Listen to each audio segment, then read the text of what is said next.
that you're having. Those are the types of phenomenal experiences that I'm referencing. Or you can be talking about phenomenal experience with respect to some kind of valence, right? Maybe some positive or negative valence. How are you distinguishing between like phenomenal experience or phenomenal consciousness? How am I distinguishing between what? Like, because consciousness to me is just some phenomenal occurrence. Is phenomenal in its nature. So what do you mean by phenomenal consciousness? Well, that's what I just explained. So in order for an experience to be phenomenal, there has to be some what it is like fact about the experience. And phenomenal experiences are felt. Isn't that just all? Isn't that first person experience? Why isn't that just consciousness as is? Well, generally, I think that there's some forms of consciousness. So I take it as, maybe you don't think that there's a distinction between sentience and consciousness, but I think that conscious experiences are a specific type of experience, although not all conscious experiences are phenomenal. Oh, interesting. Okay. Yeah, that seems to have a more specific definition of phenomenal than I would expect. Yeah, there's experiences that aren't phenomenal, but this is why it's important to clarify in what sense do you mean when you talk about experiences. Sure. And I'm fine with that. I know that's commonly used, like the like definition, like it is like to be something or it is like to experience that. I'm fine with that. That works too. Okay. So when you talk about experiences, you're talking about phenomenally conscious experiences, right? Yes, probably. Assuming that I understand your definition. Okay, and do you care about valence at all in your moral calculus or no? Valence. I don't know if I know that term. What do you mean by that? Well, there's the types of experiences with valence, and valence is just experiences that feel good or bad, things like pain, fear, joy. Sure, yeah, like differential states of pleasure. Mm-hmm. Yeah. Okay, so pain is something that's morally significant in your moral calculus? Yes. Moral calculus for me is going to be heavily built around more or less desirable experiences. Oh, so you're like, you operate off some kind of desire-based theory whenever you're talking about yeah. Mm-hmm. Okay, we probably have some strong meta-ethical disagreements there, but I guess that's not really super relevant. What's your, that sounds, what would be your meta-ethical? That sounds more like normative ethical, but what would be your meta-ethical stance there? Wait, what sounds like normative ethical? What do you mean? When I'm talking about something being wrong, I'm generally talking about some pain, pleasure, or some more or less desirable experience type things. No, that's not what I was talking about. When I said we have strong meta-ethical disagreements, that's with respect to the fact that whenever you say something is wrong, ultimately you're just saying that it is out of accordance with your own desires or something, right? Oh, I'm assuming you're a moral objectivist then. Yeah, I'm a moral realist. Yeah, that's what I meant. Okay, so is that going to be should we have that conversation or? Nah, we can. Well, I want to talk right now about your view on sentience and talk about the fact that you take sentience to have some kind of phenomenal experience or whatever the case may be. So, do you take it that, say, for example, newborn babies have phenomenally conscious experiences? Mm-hmm. Okay, can you explain that for me? Sure. It seems like really past, and we can dive into the literature if you want to. It seems like the other guest brought up some literature that was trying to say to the contrary, but it seems like with the least literature I've reviewed, it's likely that some type of sentient experience happens all the way at like around 20 weeks or something along those lines. And by the time the newborn, 40 weeks plus, they're going to definitely have those faculties present and those associated, neurological elements. So. Yeah, well, just to be clear, right? Like, there's a distinction between having some certain set of faculties that are present such that you can deploy a conscious experience and having having like phenomenally conscious experiences. So when I'm asking you to demonstrate the fact that newborn babies have phenomenally conscious experiences, I'm asking you to demonstrate to me in what sense does like a newborn baby have like a what it is like fact about the experiences that they're undergoing? In the same sense we do. Yeah. In the same sense we do, yeah. In the same way that, if depending on what you're asking right now, we could say, I don't know, if you're asking right now if there's like some way to hurdle like the philosophical zombie issue, Not really, but we're just taking inferential information based upon the fact that we ourselves have some type of phenomenally conscious experience. We understand that it's associated with certain neurological factors, neurological elements. We use inference to extrapolate that back to a particular point. Newborn infants are past that point, so the inference there is they have some type of conscious experience or phenomenal consciousness. I don't know if this really works because you're almost treating sentience as if it's some kind of static, but obviously that's not the case, right? I don't think that you think Necessarily.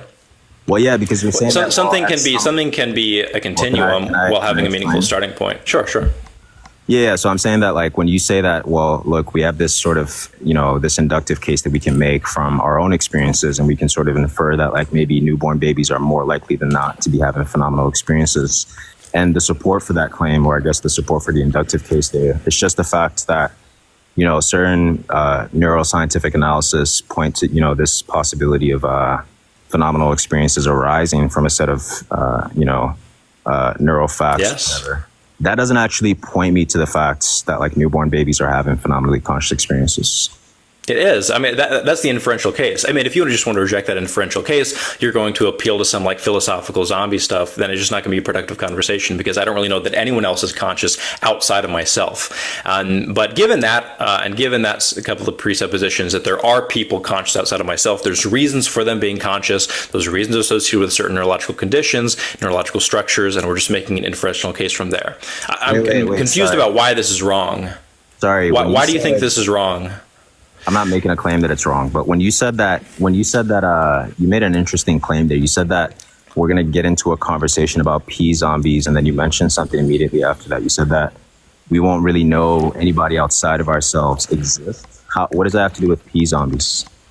No, being conscious. You don't really know that anyone outside. That's the P zombie problem, is that you don't really have any way of demonstrating outside of anyone from yourself that they're conscious. How do you know they're not just like well-oiled machines that imitate all the features of consciousness? You're talking about solipsism, brother.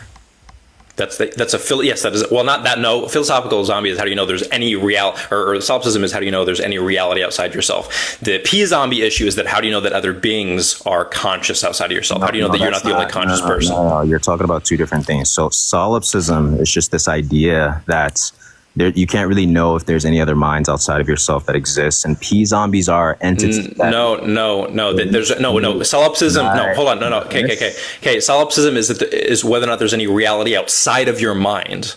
The P zombie thing is whether or not. No. You said whether or not there's other minds outside of yourself. Wait, what? Okay, let me just finish what I'm saying so you understand like what I'm saying. So that's what solipsism deals with, and the P zombie thought experiment is essentially this idea that there are these sorts of entities that look and act exactly in ways that we do, except they're not having conscious experiences, right? Yes, that's the P zombie issue. Solipsism is a broader category about any reality outside of your mind and a rejection of that. Okay, great. So do you take it that like P zombies are logically impossible or something? No, I just think it's a presupposition that we have that where I reject the P zombie thing. I have no way to say that it isn't the case, but I just presuppositionally reject that. Wait, so just to be clear, you do not in fact affirm that there's a logical contradiction in P zombies existing? I don't think. Wait, you think? I do not think there's any logical contradiction in P zombies. No. Okay, so if we found out, for example, that your mother was a P zombie, and I took out a pew pew and blew her across the head, did I do something wrong there? Yes. What is the exponent for how I did something wrong? What's the exponanda? Yes, because again, the philosophical zombie issue is, again, I'm going to be questioning whether or not that's real. If you did something wrong, it's going to be against my preferences and my values. So that's what I'll say. Sorry, just to be clear, do you think that if I kick a rock down a hill, I've done something wrong? Not necessarily. Why didn't if you hurt someone wrong? Or you do something that's opposed to my values, then it's gonna be wrong. Yeah. But why didn't I do something wrong by kicking the rock down the hill? Because you didn't do anything necessarily that is opposed to my values. Okay, so when you say wrong things, they're just the types of things that are inconsistent with your values? Yeah, that's what I mean. You said that the problem is going to be there's some philosophical metaethical difference. Yeah, that's going to be the problem. Is I'm a moral subjectivist. That's actually not what I said. I said that we are going to have strong metaethical disagreements. I never said that it was a problem. That's not what I said. You said that. But just to be clear, Well, so it will be do you think ultimately. that- Do you Yes. think that like a rock can? Do you think somebody can do something to a rock? Do you think there's a possible world where, you can do something wrong or harm a rock or anything like that? No, no. Unless you're talking about a possible world where rocks are conscious. Maybe there is a possible world where rocks are conscious. Then sure. Right. So the thing that makes it such that there's no possible world where you could actually do something wrong to a rock is simply because it doesn't possess this property of having experiences, right? Yes, that is the value that I have. Okay, so that a value that represents human beings in general. So. Right. So then if it's the case then that your mother, who is in fact a pea zombie, doesn't have this property of having experiences, in what world have I done something wrong by blowing her across the head? If you're talking about some like rights violation, because when I come up with I'm not talking about rights violation. It is because there's a difference between. Here's a good example. Let's say here's a good example. So let's say I didn't offer rights to cats, which I do, but let's say I didn't offer rights to cats. Now, I still may have a cat that I care about. If you kill my cat, there might not be any rights violation occurring there, but you're doing something that harms me. So that's why I would say you'd be doing something wrong. Wait, does that make sense? No, it didn't, because just to be clear, right? When you say, do you want me to restate it? No, I understood, but it just didn't make sense. So when you say there's a rights violation, that's already presuming that your mother, who's a pea zombie, had rights to begin with in the first place. But presumably, assuming that my mom is a pea zombie, there's no rights violation occurring when you kill them. Bro, yes. Can I finish? Yeah, you can finish, but it seems like you're not understanding what I'm saying. I'm perfectly comprehending everything that you're saying. I just like to finish my statements, right? So that presumably you don't take it that, these sort of objects in the world that don't possess this property of experiences are the types of things that are captured by, the community of people who have rights, right? Yeah, they're not rights-bearing individuals. Yeah. So then if it's the case that your mother doesn't have this property of experiences, who's a pea zombie, does she have rights? No. So it would not be wrong for me to unalive your mother, who's a pea zombie. There'd be no rights violation. It might still be wrong to unalive her because I care about her. Wait, sorry. Do you think that moral wrongs only occur when you violate someone's rights?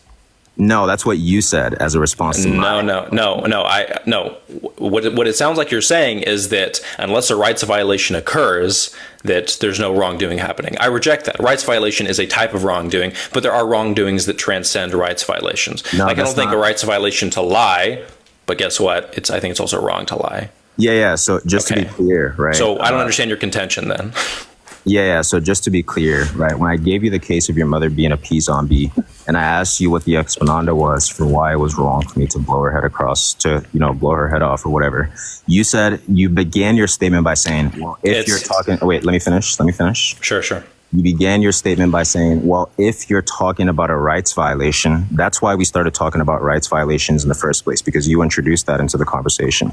But when I was asking you about what makes it wrong for me to unalive a pea zombie who's your mother, you said that the thing that makes it wrong is the fact that, or at least you were implying that the thing that makes it wrong is because of the fact either that you care about your mother or that there was some rights violation that occurred, right? Care about, yes. Assuming that we were able to determine that some people are philosophical zombies, there might be other reasons to say it's wrong to kill them. The aesthetic reasons I talked briefly about with N, or the fact that I care about that person, so killing them would affect me in some negative way. There are multiple ways in which that could be wrong, but no, it wouldn't be a rights violation then, because the rights violation is indexed to whether or not that person has phenomenal consciousness.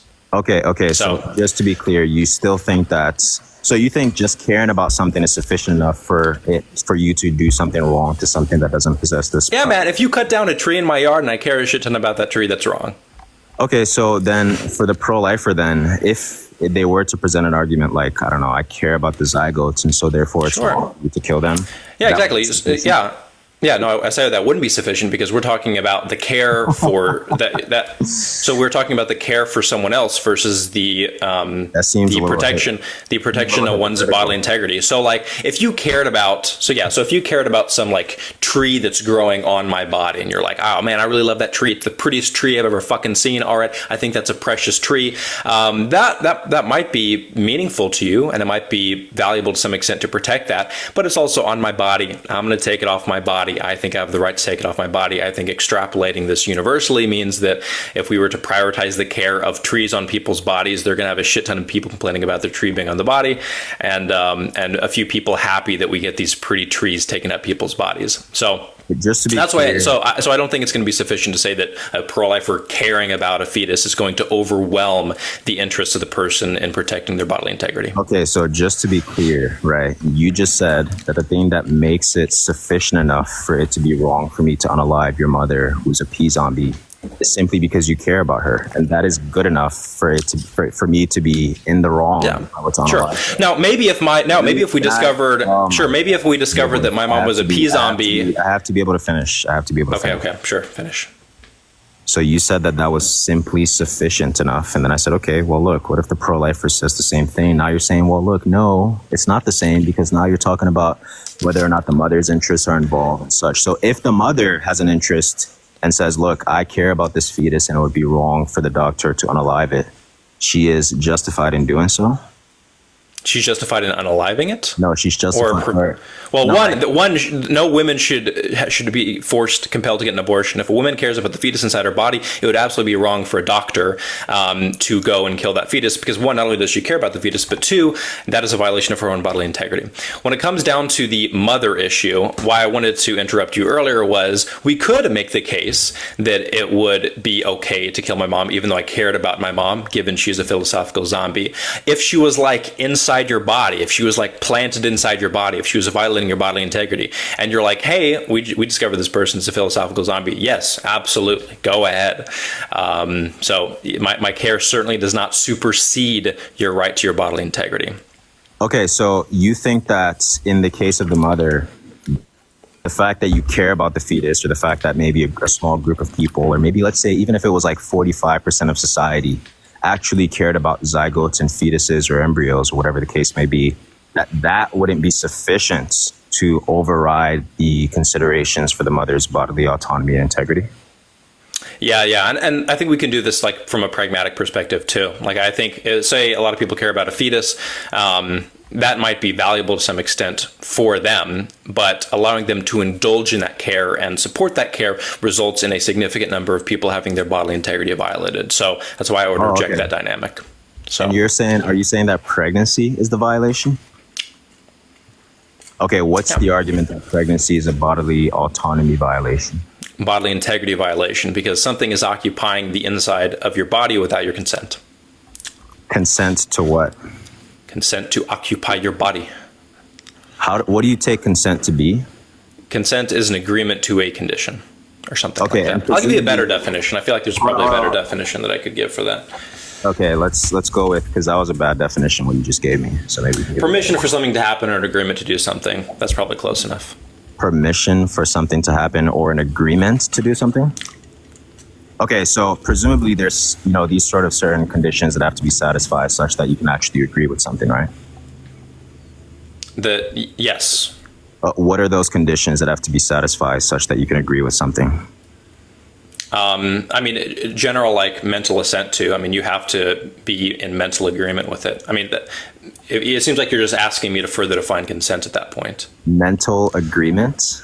Yes. That seems extraordinarily vague. I need a more specific condition.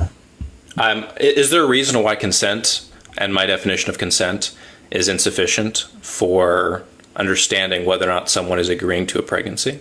Well, yeah, because I don't think you can agree to a pregnancy. I just think that's like a very confusing language. Why not? Yeah, because typically when I think about agreements, the sort of conditions that have to be satisfied such that you can agree is that, for one, that there are two sort of agents that are present that also have like some sort of cognitive profile to be able to understand the agreement that they're actually engaging in. But I don't take it that you take it that the fetus is sure. Sure, if you want to use a more precise definition of consent that involves two actors, yeah, that's fine. If you just want to use it, like if you want to just against your desires, if we want to use a more broader term because you prefer for the two moral agents, I'm fine with that. So just to be clear then, is that a concession that the mother cannot in fact agree to pregnancy? Consent to, you mean? Consent to pregnancy? Well, by consent, you just mean an agreement. So yeah. it seems like I'm confused because it seems like you wanted to operate off of your definition for consent. And if we're just going off of your definition, meaning two actors are required, then yeah, I would eject the term consent and I would use something like a word agreement. Well, I don't think agreement works for your case either. Or allowing to, something like that. Allowing to, that's Yes. an even worse definition. Like, would you say that if a six, well, hold on. Let's Sure. test out your definition of consent for a second. So consent means allowing to for critically. So if a 16-year-old allowed a 45-year-old man to have sex with her. Okay, so implicit in an understanding of consent is the ability to consent, or the and we have a specific set of criteria that someone has to have some type of cognitive faculties available to them or some mental maturity so that when they are agreeing to something, they are aware of the conditions of it, they are aware of the possible outcomes. So that should have been obvious. It feels a little bad of faith to assume that that wouldn't be present, but okay. Well, I mean, I don't know why you're saying that's bad faith, because I'm just going strictly off the information that you're giving me. You said that consent means the type of thing that you agree with or anything that you agree to, right? Sure. And when we're talking about consent specifically in the context of things like sexual dynamics, we're going to have a lot of extra baggage put on there that ensures that when we're talking about agreement, that agreement has certain preconditions, such as mental maturity and so forth, which is fine. That's what I asked you for earlier. Yes. What are those conditions for? Sure. So, and for that agreement, in the case of pregnancy, we're assuming that the person has the mental maturity to do that. Like, because I think even if a child was mentally in agreement with pregnancy, they don't have the maturity to do so. So children inherently cannot agree to pregnancy or anything like that. I didn't talk about pregnancy. What are you talking about? Why'd you just start talking about children agreeing to pregnancy? Nobody brought that up. I was expanding upon what you said earlier because you specifically brought up kids and things like a sexual relationship with an adult. And I would say no, they can't consent to that because the agreement there has other preconditions. Okay, so and those preconditions would be what? That they have a certain mental maturity. Yeah, they have some type of mental maturity available to them where they can understand the outcomes, the consequences of the action, therefore allowing them to do it. Well, I mean, this sounds to me like what happens when people engage in sex, creating babies that they know are going to depend on them. It doesn't sound like what goes on during pregnancy. It sounds like what goes on before you get pregnant. That's shifting over. If you're talking about sex, in order to be able to consent to sex, you need to have some awareness of the possible outcomes, the dangers, the results, whatever the mental maturity. But that's a different conversation. Wait, hold on. No. What I'm saying is your analysis of consent doesn't seem to fit in pregnancy. It seems to fit in what happens before you get pregnant. No, I think they're different conversations. So when we're talking about so I think that the consent that we're talking about or the agreement that we're talking about when it comes to sex is going to be slightly different than when it comes to pregnancy. But in both circumstances, I do think it requires some amount of mental maturity. That's just the question, by the way, that like precisely what's being investigated is whether or not there is such a thing as an agreement during pregnancy. Sure. And the point is because we should contextualize this. The whole point about it is whether or not there is some bodily integrity violation occurring in pregnancy, which means that someone's composition, the constitution of their body, is being infringed upon without their consent or without their desire. You're just restating the premise that's being investigated. But this interrogation, as far as it's gone so far, really hasn't forwarded whether or not you think pregnancy against someone's will is some bodily integrity violation. Do you disagree with that?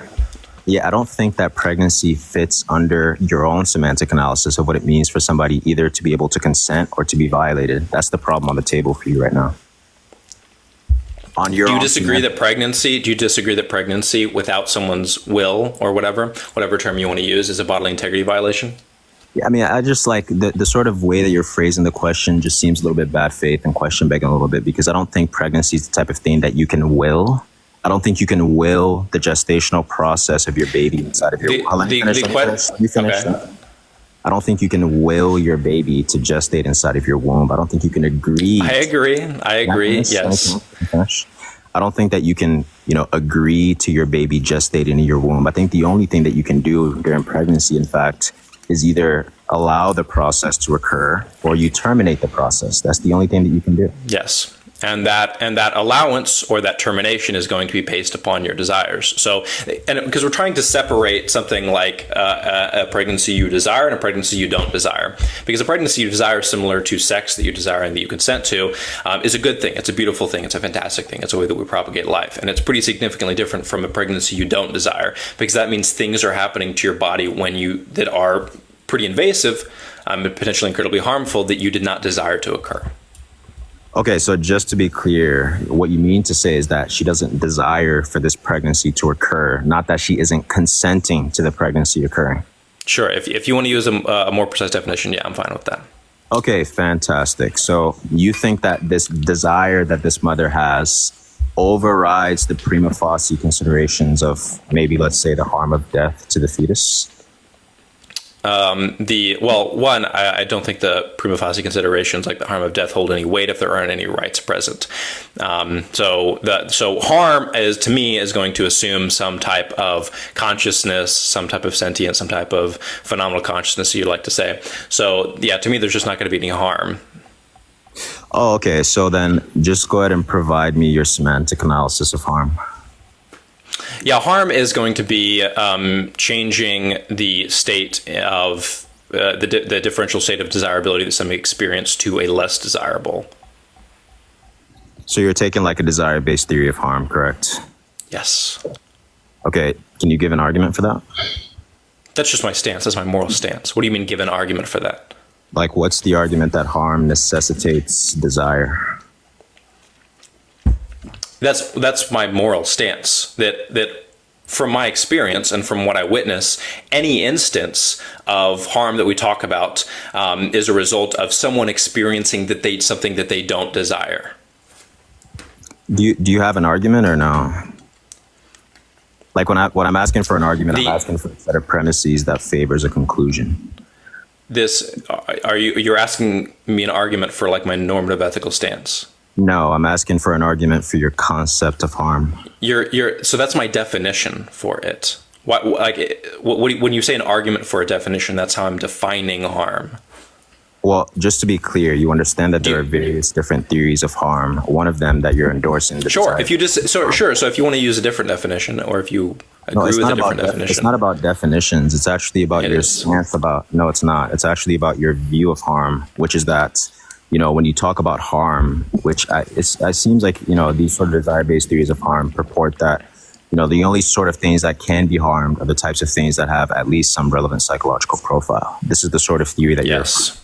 And that's why it's going to account better within an understanding of sentience. So harm to something that is not sentience. Obviously, depending on how we would apply it. I mean, you can say roughly like you harm plants, but we're talking about like a much broader definition of harm. When we're talking about a moral harm, causing harm to something in a way that is wrong, we're talking about inflicting a less desirable state of existence upon something. So just to be clear, and I want to say this very explicitly. You don't think that you can be harmed unless you have a psychological profile, correct? If there's no associated psychological profile. Okay. It should say there's no moral harm. If you're going to talk about a broader definition of harm, like to plants, then you could say you can be harmed, or whatever that is can be harmed. But that's going to be a broader definition. So you think if I step on a plant that I've harmed it? From a broader definition, yes, which means you're disrupting its typical functions or something like that. There's probably a few different definitions of harm that we could look at that are broad enough to cash it out to something like plants, but I'm talking more specifically about a moral harm. Okay, so you think that a moral harm are the only sort of things that are indexed to things that have a psychological profile. Okay, so let's test that out for a second. So let's say that I just gave you a case where, I don't know, you have this doctor, this scientist who comes up with this technology such that he can produce a woman. And for the first 24 hours of her existence, she's not going to have a psychological profile, but she will develop a psychological profile post the 24-hour period. Okay. So you're talking about you develop a non-sentient human organism. That's what you're saying, right? So it's soon to be sentient. It's a non-sentient human organism that will be sentient in 24 hours. Okay. Now, if this man, say, were to have sex with her body and unalive her before the 24 hours was up, do you think he did something harmful to her if she woke up and never found out? I think he did something wrong. Whether or not it was actually harmful to her, that's a bit more complex of a question. Yes. We would have to look as to whether or not the experience caused any effects on their body, or they then to experience those effects on their body. That would be harmful to them. Assuming no effects are experienced, then there wouldn't be that specific type of moral harm. But I would still say that person did something morally wrong, specifically because I have those aesthetic preferences or interests that I mentioned earlier. Just to be clear, so if a man produced a non-sentient woman who was going to wake up in 24 hours and have sex with her, he didn't actually harm her. Is that what you said? I don't know. It depends. There might not be harm. There might be harm there. The question is whether or not there's a moral wrong that occurred. No. And yes, there is a moral wrong that occurred.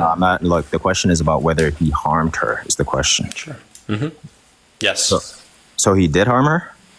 I don't know. It depends on the conditions. What conditions? Assuming assuming there is literally no impact on them, yeah, there's going to be no harm there. Wait, so when you say impact, you mean like if there's no physical intrusion, like if there's no like physical like marks or anything like that, no marks on her body left, stuff like that? No, any type of, it could be psychological, it could be physical, it could be anything. So, okay, so if he has smecks with her body and he doesn't leave any body marks and she never finds out about this when she wakes up, he didn't actually... There's no psychological impressions, right? So he didn't harm her? Yeah. Oh, yeah, no, I wouldn't say there would be any harm, no. Sorry, you don't think that he's harming her? If the point of this is to try and do some unintuitive pump, it's not really going to work because I already said what he did was very wrong. So what's your point here? Well, I mean, if I have a more precise definition of harm that actually looks at the impacts to individuals with some phenomenal consciousness or some psychological profiles, that's going to be more precise. But if we're just talking about general instances of wrongdoing, it's going to extend far beyond that. Yeah, so the reason why it's important to bring up these sort of like reductios to demonstrate your position and its absurdity is because this is what's wrong with adopting like a desire-based theory of harm, is that you can't actually account for these sorts of cases where somebody isn't immediately... Let me finish. When you say account for, what do you mean? Let me finish. When I say account for, I'm just talking about some sort of explanation of the data. That's all I mean. No, when you say account to what? What are you accounting to? I said account for. That's what I said. Yeah, because what you're saying, it sounds like you're trying to implicitly imply that they're going to be excluded from the moral position that I have, or something along those lines. Oh no! If I'm constricting my moral position in a particular area when it comes to harm, to look for specific cause-effect instances, that's going to be very different from my entire moral dynamic, which is going to include other things like utility concerns or aesthetic concerns or things like that. So why does this create a problem? Okay. I don't even know what that was responding to, but the point there is that I'm not sure if like these sort of... Because you're trying to do an intuition pump when I say it doesn't harm them, because you're trying to connect it to as if I'm saying nothing wrong is occurring. Why are you cutting me off? You can't... Sure, go ahead. You've been having a good faith conversation this whole time, right? We have. And I do want to get to your NLT thing, because that was the whole thing why I say you talk to me, is the NLT thing. Yeah, that's fine. You can question me about my NLT stance after this. That's completely fine. But yeah, I mean, I just like this is sort of the reason why I think that sort of like view about harm is just extremely counterintuitive. Unless you do think... Why is it counterintuitive? Yeah, because I think most people probably have the intuition that the woman in that case was in fact harmed by by what the man did to her. Yeah, but that's a semantic play, because most people inherently associate harm and wrongdoing, and they kind of equate them as being the same thing.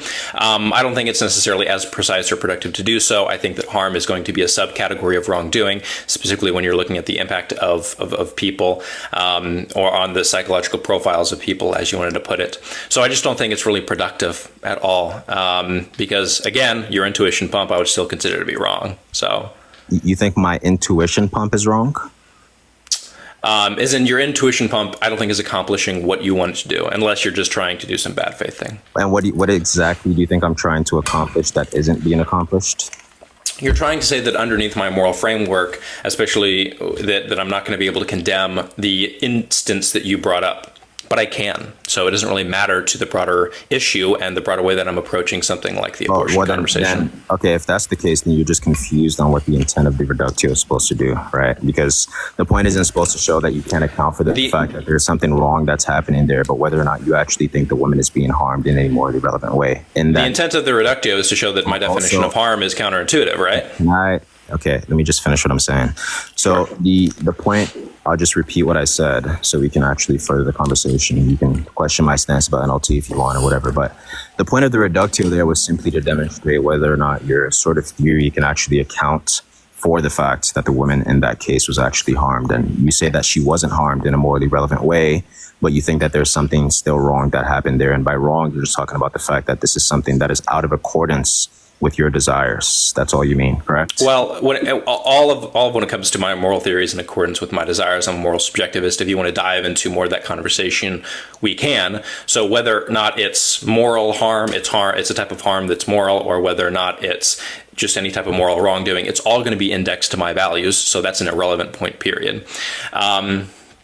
But yeah, no, I think the primary thing is you're trying to get people's implicit association between wrongdoing and harm, where people see them as synonymous sometimes. And the intuition pump was to make it seem like my definition of harm is allowing for or interpreting your circumstance as morally permissible. But well, I don't like, it seems like you're sort of contriving this conversation in a way that isn't actually accurately representing what's been happening, because just to be clear, nobody here has made this sort of conflation of harm and wrongness. Nobody's made that sort of conflation at all. But so I'm not sure why you're pointing out the distinction. When you said specifically that it is counterintuitive. Sure. You're trying to point out this distinction between harm and wrong when that wasn't even brought up on the table as a contention or a critique at all, right?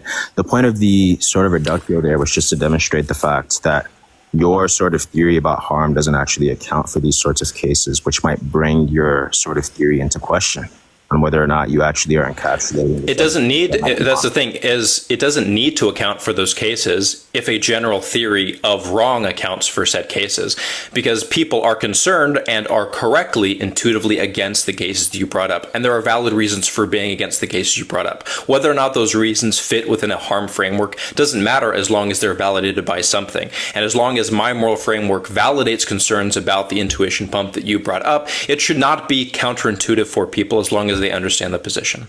Okay, so you're saying that you can still account for people's intuition in this case, insofar as you can demonstrate that something wrong still happened there, correct? Yeah, because people feel like the situation is wrong, and they should feel like the situation is wrong. Okay, yeah, I agree. So what's the exponanda for, like, what's the wrong maker here? Why is it wrong? The wrong maker here is there's going to be an aesthetic preference we have towards the treatment of human life, and that treatment towards human life that is opposed to or that is associated with actions that degrade human well-being is going to be seen as negative. So in the same way that... Except for the abortion. In the same way... Yeah, by the way, and I even said myself, if you were listening to the conversation earlier with N, that if you were to... like unalive the fetus, especially in a way that's particularly grotesque, that you're doing something beyond what is necessary in order to regain the bodily integrity of the mother, like you're to take out the fetus and stab it, you'd be engaging in some type of behavior that violates those aesthetic preferences that I see value in us upholding. Wait, so just to be clear, you don't think, okay, so you think the thing that makes it wrong in the woman case is the fact that you unalive her in this very grotesque way? I thought we were talking about an SA case, not the unaliving. Well, if it comes to like the fetus in the womb, he essayed and unalived her was what I said previously. Oh, I thought you just said essay. What? No, you literally said he essayed her and then she woke up. Would there be any wrongdoing? So no, you were talking about. Yeah, you're right about that. Yeah. Okay. So it was just essay, but any type of. I would do it similar with, I brought up the case earlier, like in a video game or something like that. Would it be okay to create a video game where you can essay a child or something, or hell, even essay an adult? And it's like, probably not. And I think it's actually good that we discourage that type of behavior. Yeah, Bree, I know. I was just talking about how these conversations get really abstract, and we're really in the abstract right now. Why? Yeah. So whereas I tend to prefer the pragmatic, and I see why came with this direction. Okay. So the thing that makes it wrong, I'm just trying to get a clear picture on what makes it wrong in this case. So the thing what makes what wrong? The essay, you're saying that the thing that Oh, makes yeah. it wrong for the man to essay the woman is because of what? Yeah, because it's in violation of some aesthetic preferences that I have, and I think that we as a society collectively have, in order to respect elements of the human condition, the human body, and it's also difficult because assuming the person does wake up, there is a whole type of social consciousness around what happened that could create a lot of problems for them as is. So it's kind of a tough thing to weigh as is. But yeah, no, I think those aesthetic things are really, really valuable in the same way that society would see it'd be wrong for you to create like a life-sized perfectly childlike child S doll, and to do shit with it. Yeah, I think, do you think that's wrong? I think you would probably share in my intuition there, right? Yeah, obviously, yeah. Okay. And I think everyone does, because I think that, especially because I'm like a rural utilitarian. I'm a little bit fuzzy on my specific normative ethical framework, but it's something like rural utilitarianism. And I think that identifying those utility behaviors and the associated aesthetic issues with them is really important for a successful society. So that's Okay, just and my when you say, general position. and then when you say like these sort of preferences and desire talk, I assume that you take desires themselves to be some sort of semantic primitive, right? Yeah, they seem to be like pretty fundamental overall. Okay. So, I mean, so generally when I think about the sort of conceptual scheme of goodness and badness and these sorts of concepts, generally they're indexed to some kind of conducive goal or some sort of betterment, unless maybe you take some sort of romantic view, I'm not sure, but. Yeah, I think differential states of desirability kind of automatically assume there's some broader goal in mind. Not always, but it's kind of implicit in there. Okay, so in your case, what is the conducitivity? What is that indexed to? What is of what? What is like, okay, so we just agreed then that the conceptual scheme of goodness generally talks about a conducive goal or some sort of betterment, correct? So, to what goal do your preferences aim toward? To what goal? Yeah, I mean, it's kind of fuzzy and vague. We kind of just, as human beings, experience differential states of desirability. You know, philosophers talk about the eudaimonia, this general abstract ideal situation that seems to maximize all of our preferences. That's generally what we're working towards. I think that's a pretty fine explanation of those goals, the whole eudaimonia thing, although I don't necessarily agree to all of Aristotle's ideas around that. But So you think preferences aim towards eudaimonia? Or something similar to that, yeah. We have the ability to conceptualize of different worlds, of hypotheticals, of instances we could be in the future, and I think we kind of generate ideals in our minds, and our preferences orient us towards those ideals or something. Yeah, I'm not sure. Like, this seems like really strange because that's not how like Eudemian ethics typically talk about like morality. But that is true. It's a bastardization, but I'm just referring. I thought it'd be helpful to illustrate my general understanding of it. well, like, because you're not any realist in any sense, right? And a lot of Eudemian ethics tends to be like realist in nature. So I'm unclear why you're using that is true.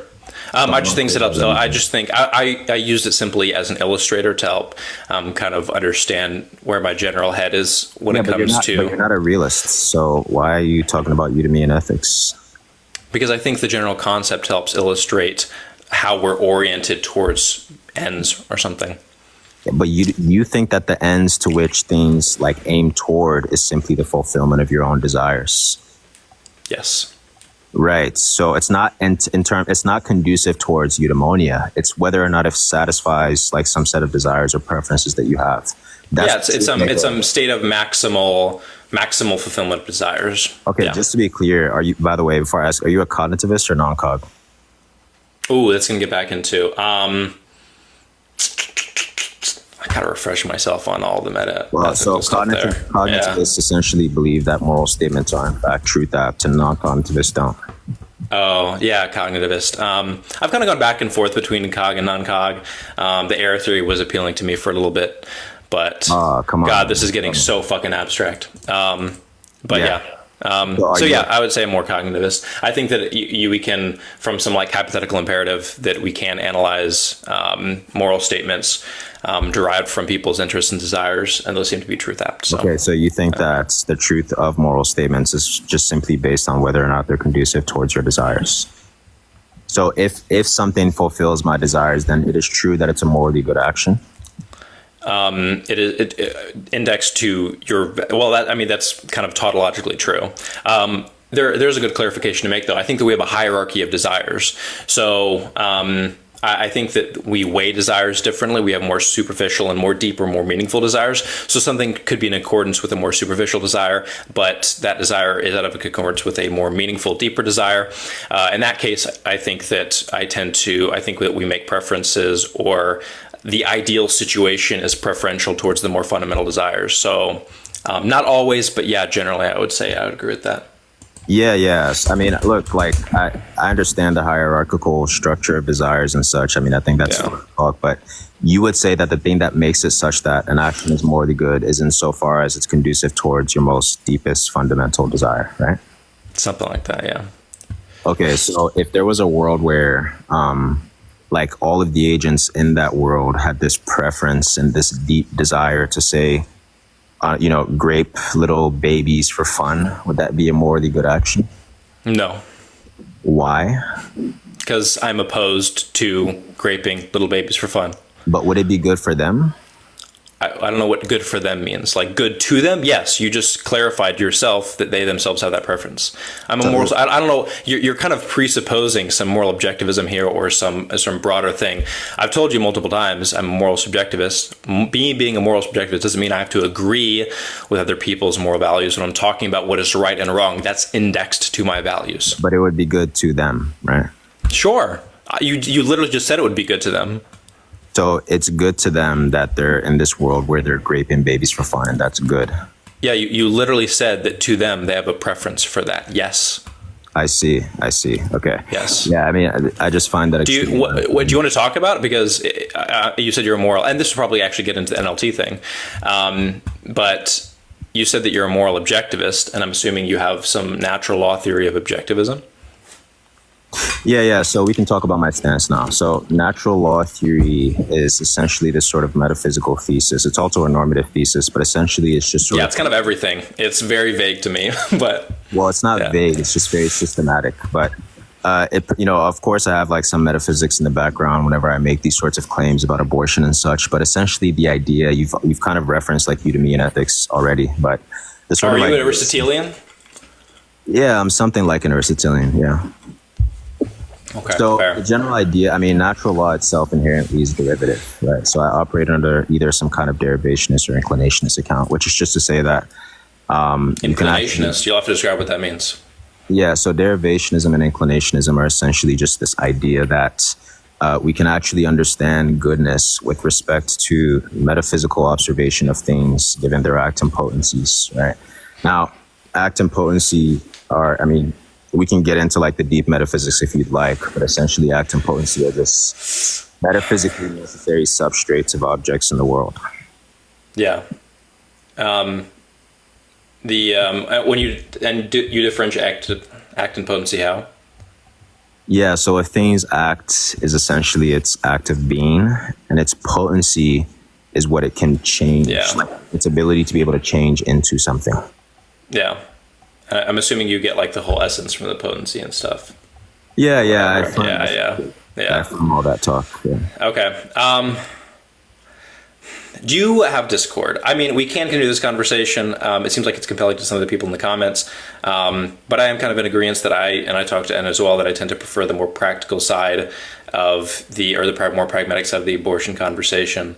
Whereas if we're getting into like the nuances of of metaphysics, it's just going to be really, really heady for a long period of time.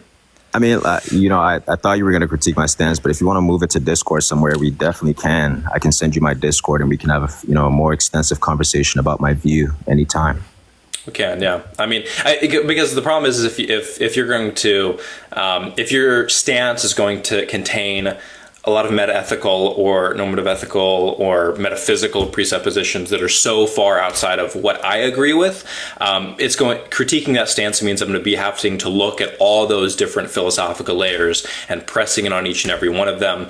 And it's just going to take, and again, it generally goes from bottom up. So it's going to take a while to. I understand. I completely sympathize what you're saying. I mean, look, I also host lives myself. I always try to veer away from this, the sort of sophisticated metaphysical conversations, because most people generally don't have an interest in, having those sorts of conversations. So I can sympathize with what you're saying for sure. But yeah, I mean, I still have questions about your view that I'm a little bit unsatisfied about, especially when you talk about your desire-based theory of harm and also just desire talk in general. It seems unsatisfactory to me. So whenever we get on that Discord call, we can certainly, finish out our conversation about that. Yeah, because I don't see, assuming, because it seems like you have very precise, maybe not very accessible ways of formulating some NLT theory, which means that it might take me a bit of time to understand it, depending on how you formulate it. I'm very technical about the way that I use my language. So yeah. Okay. All right. I don't know. Do you have a Discord server? Do you have a Discord or something like that? I'll follow you. I can probably text you. I think you follow me there, so I can text you on there. I can text you in the DM, send you my Discord. You can add me and join servers, whatever. Okay. Hey, fair enough. That'll probably make it a lot easier. Because it gets pretty heady for me, at least. Especially since I care about this, because also the election is coming up and other things. So I'm more concerned about engaging in ways that'll be meaningful for people there. By the way, maybe I'll just save that for later on Discord or something. But yeah, I'll send you my Discord. Is there anything else that you wanted to say before I drop and let somebody else come up? Not particularly. Okay. So we can have a conversation there. Thanks for engaging. You were, all things considered, for the most part, good faith, so I appreciate that, and keeping it chill and civil. So yeah, you seem like a relatively decent guy. It seems like you know what you're talking about. You got good traction on your life. Keep doing what you're doing, man. You're an awesome guy. Cool. Hey, take care, man. Yeah, you too. Safe.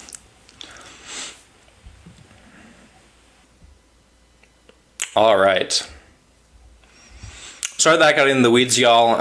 Unfortunately, when it comes to moral conversations, they, depending on how sophisticated people's arguments are, get pretty fucking heady. Siggy, I even underestimated how Phil, bro, and heady things were when you mentioned him, but... I told you. Did you? Yeah. Yes. Fair. All right. Well... you could have informed me more about. I mean, maybe you couldn't have, just because it's all over the place about the NLT. Oh, it's my fault. NLT stuff. Right. It is your fault. Mm-hmm. Yeah. Well, surprisingly though, I'm surprised that the viewership actually stayed pretty strong, given how how heady things got with things. But all right. Well, I don't know how much longer. It's 1:00. How much longer I want to go at this? I guess this guest has been here for a while, so I'll try and we'll see. I don't know if they're going to load in.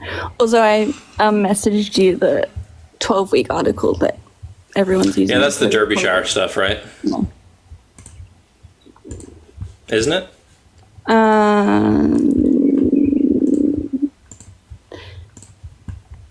I wrote down a critique of the Derbyshire stuff, and I don't remember where I put it.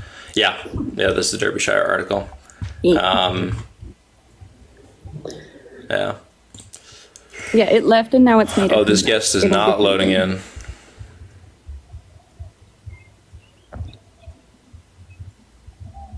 Okay.